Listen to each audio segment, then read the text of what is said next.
All right, folks, it's 2023. We know that nobody wants to actually work anymore. So let's talk about making some passive income with our XRP. I'm very excited to talk about the AMM, the Automated Market Maker for the XRP ledger. It's an amendment that has been proposed. They are voting on it right now as we speak. We'll get the updated tally, who's for it, who's against it. There's actually some pushback against this amendment and suggestions that the XRP ledger is not quite ready yet. But I'm going to break this whole thing down, make it simple and easy for you guys to understand. And in the middle of a bear market recession, I want to highlight that utility is about to be unlocked on the XRP ledger. We've already got a solid ledger. It's consistent. It's been up for 10 plus years now, with essentially no downtime, right? A flawless ledger, generally speaking. This thing just works. But we don't want to break it. We don't want to overload it. And so there is some pushback on the AMMs. But let's explain, the both sides of the situation. What is an AMM? What is the liquidity pool? What is impairment loss? We're going to delve into all these topics surrounding this amendment that is coming to the XRP ledger.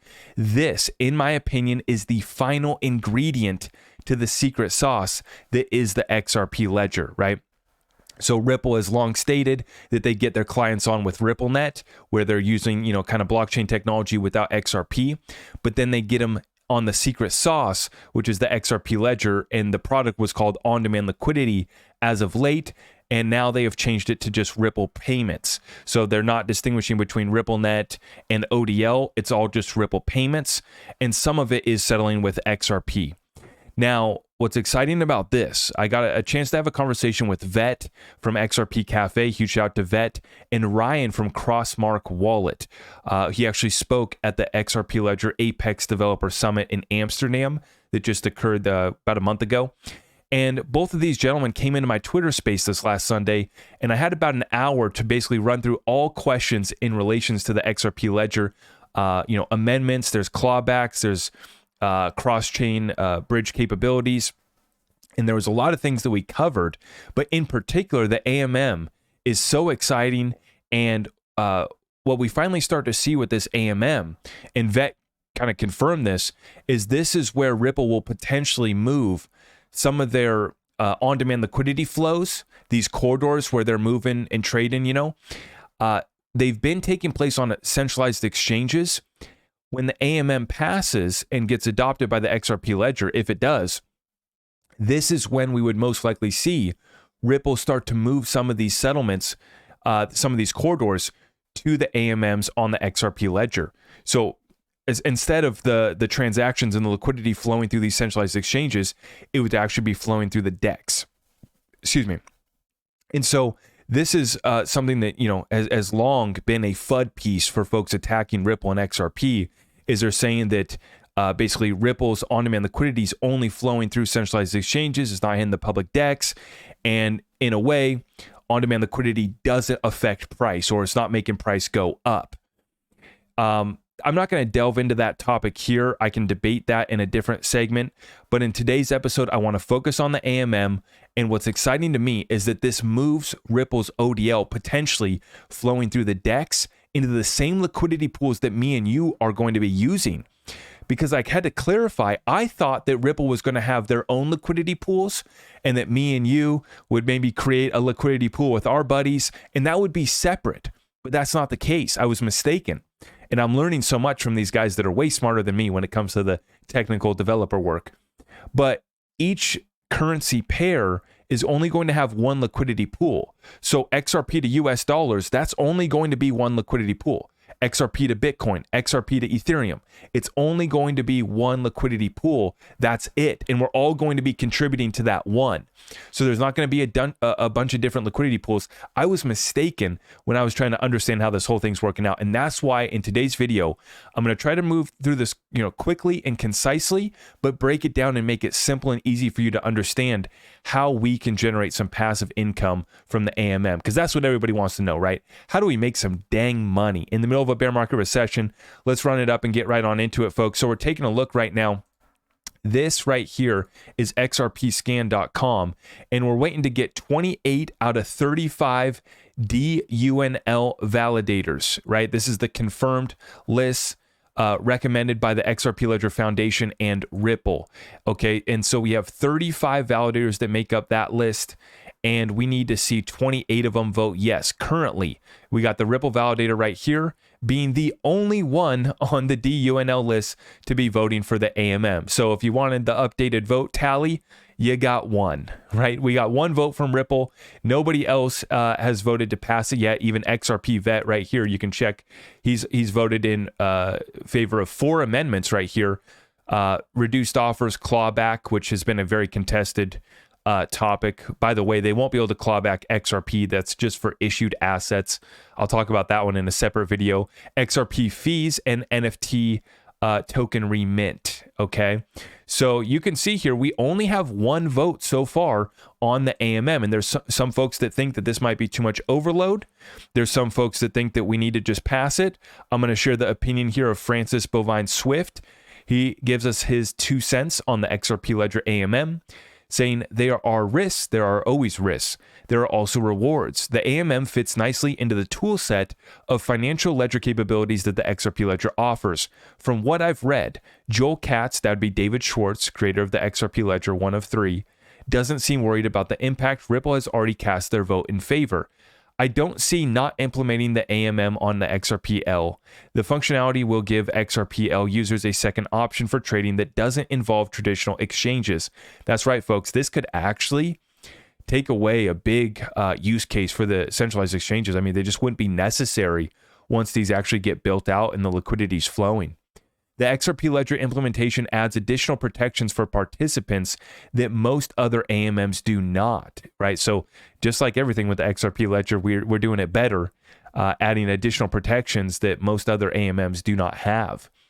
From what I've read, no DUNL validator owner has any evidence that implementing the AMM will have adverse impact on the network. They are afraid of unknown impact. So essentially, we haven't done enough testing where folks have really found any evidence of problems. It's just folks are worried about unknown impacts.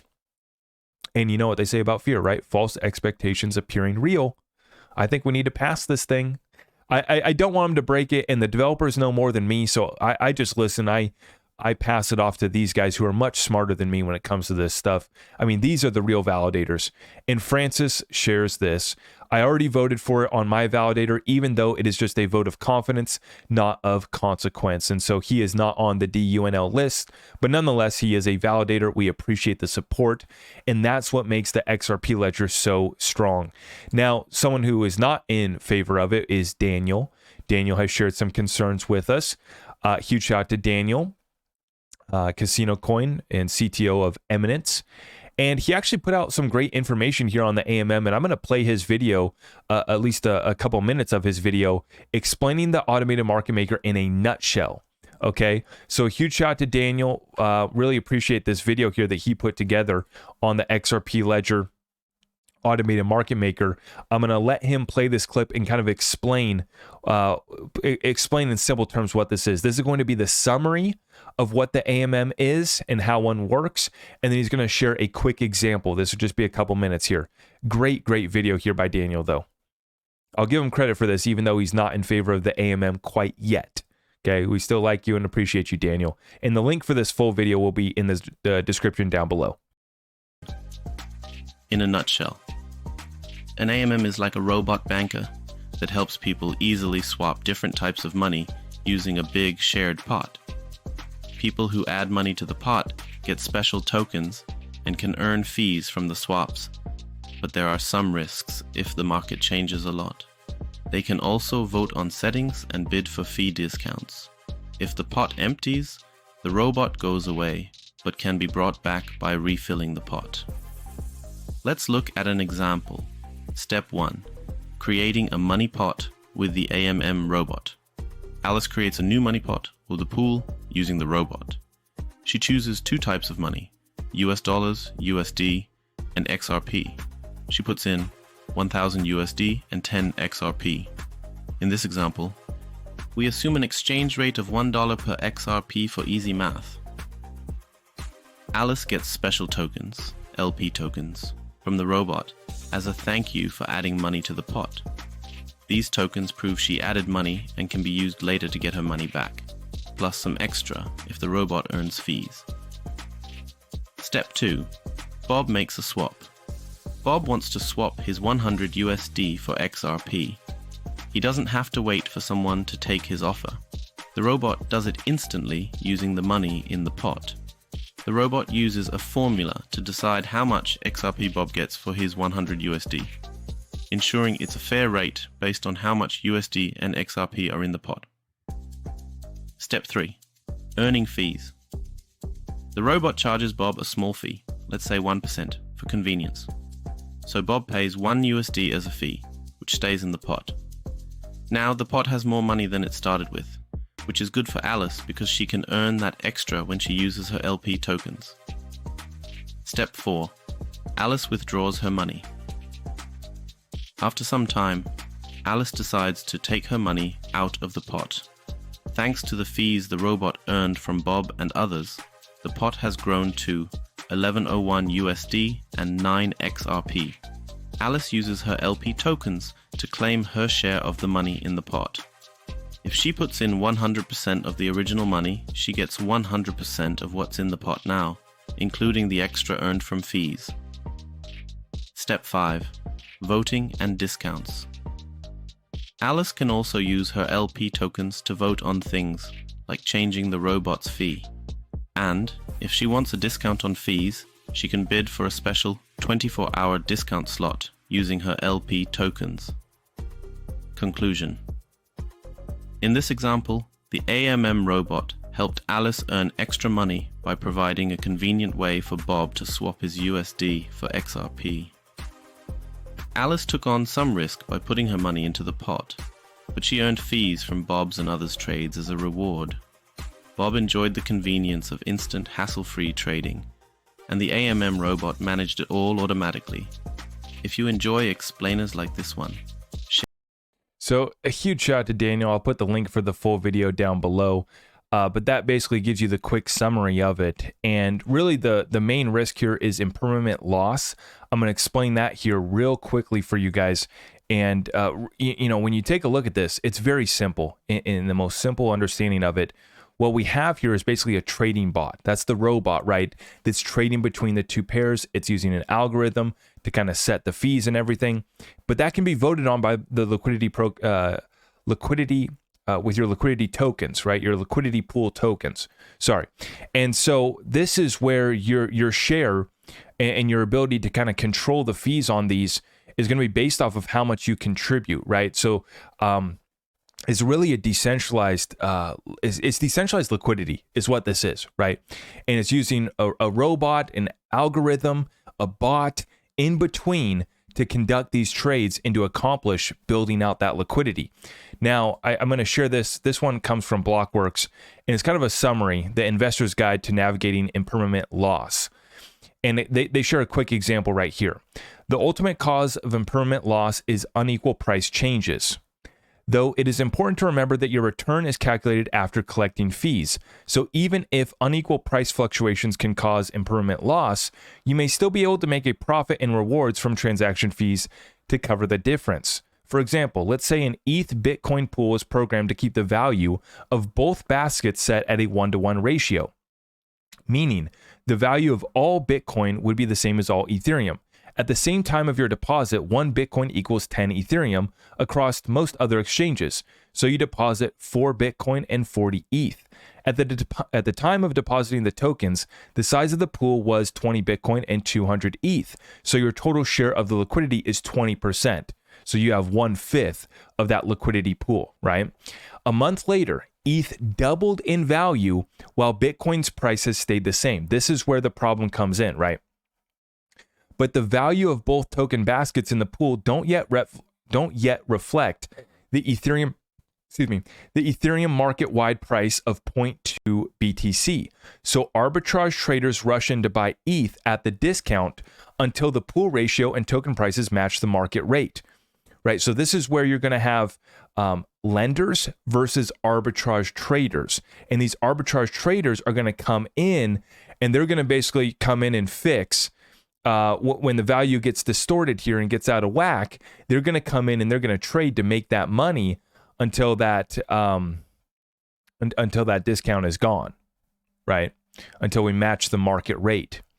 So once the pool supply reaches 20 Bitcoin and 100 ETH, your 20% deposit will be worth 4 Bitcoin and 20 ETH. That is a 20 ETH price difference from the initial 40 ETH deposit, right? So you deposited 4 Bitcoin and 40 ETH.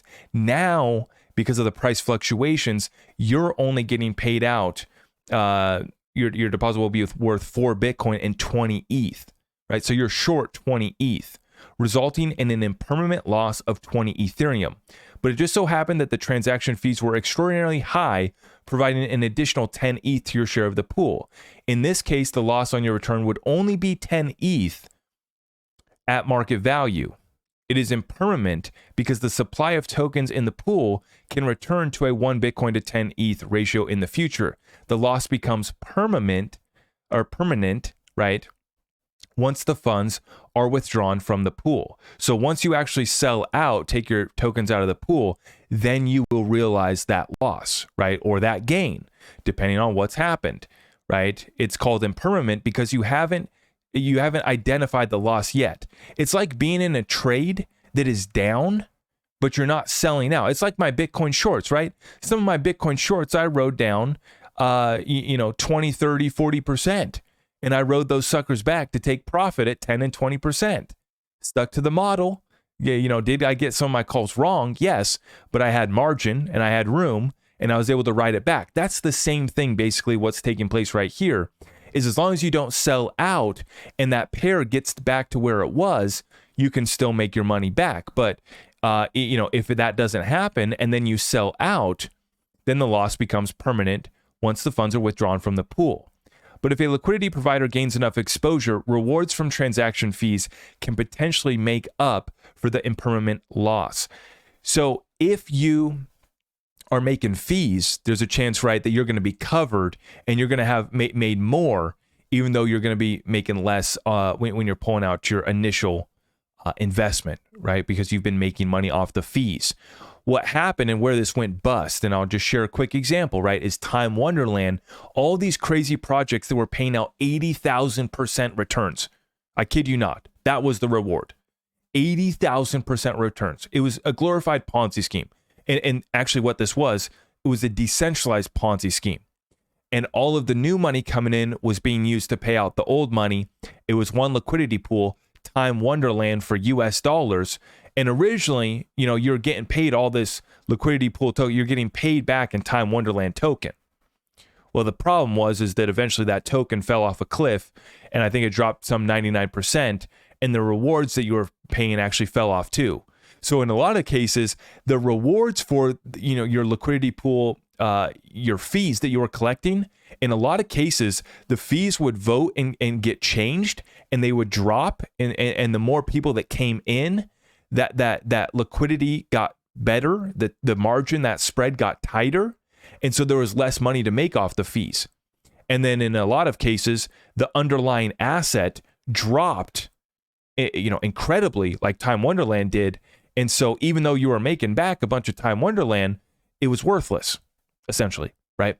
And so this is where a lot of that DeFi that we saw over the last couple of years went bust. This is going to be much different on the XRP ledger, and I thought Krippenreiter shared a great thread right here, and I'm going to share the link to this tweet thread that he put out, an incredible thread on the AMMs. And once again, guys, I'm just trying to provide as much information as I can for you guys and make this simple, but he gave a quick few bullet points right here. For those who don't want to read the whole thread, I'll just share this summary.